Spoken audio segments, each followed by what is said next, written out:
First Luther in Los Angeles, California, listening on Sirius XM 131. Hi, Luther. Hi.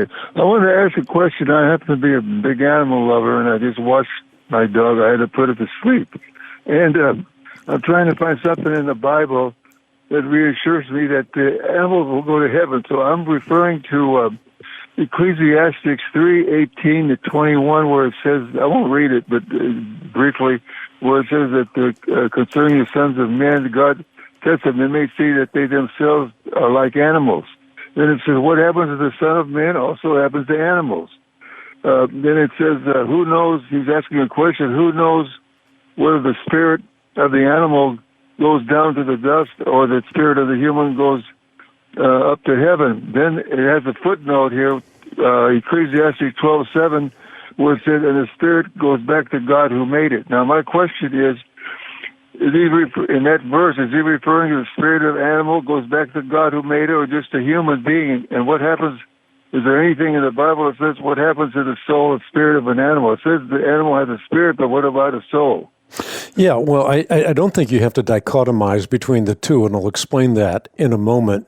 But I think what you want to do is read the book of Ecclesiastes not to find the answer to this particular question, but rather to answer the question of whether you can be happy apart from God.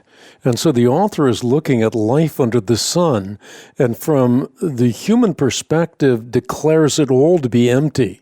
In other words, power and popularity and prestige and pleasure, nothing can fill the God-shaped void in man's life. Only God himself can do that. So from the perspective of God, life takes on meaning and purpose, and without God, there is no meaning or purpose to life. Now, I think that you can make a theological deduction on the basis of the whole of Scripture that would point to the notion that animals will be in heaven, which is to say, I would agree with philosophers like Peter Kreeft, who thinks it's absolutely irrational and prejudicial to suppose that God would allow plants and flowers, but not animals, into heaven.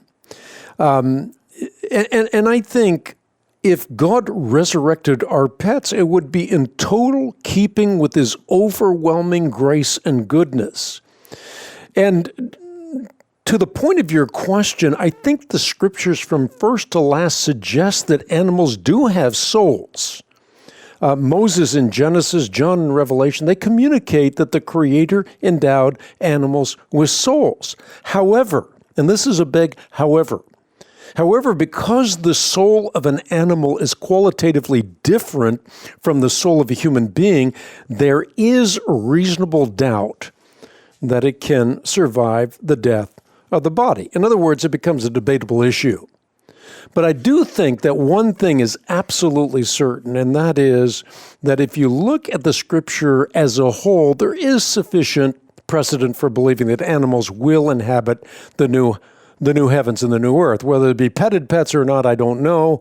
But I certainly would opt for the perspective that they will inhabit the new heaven and the new earth. And I don't think that there's anything conclusive that you find in Scripture to preclude that notion.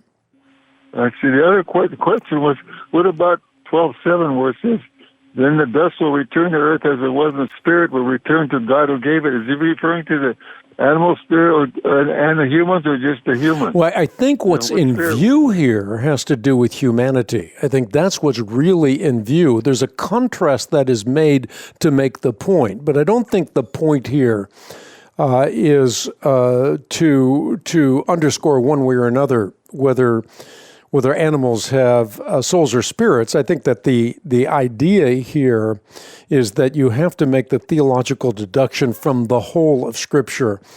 And I've done that, by the way, in a book called Afterlife, What You Need to Know About Heaven, the Hereafter, and Near-Death Experiences.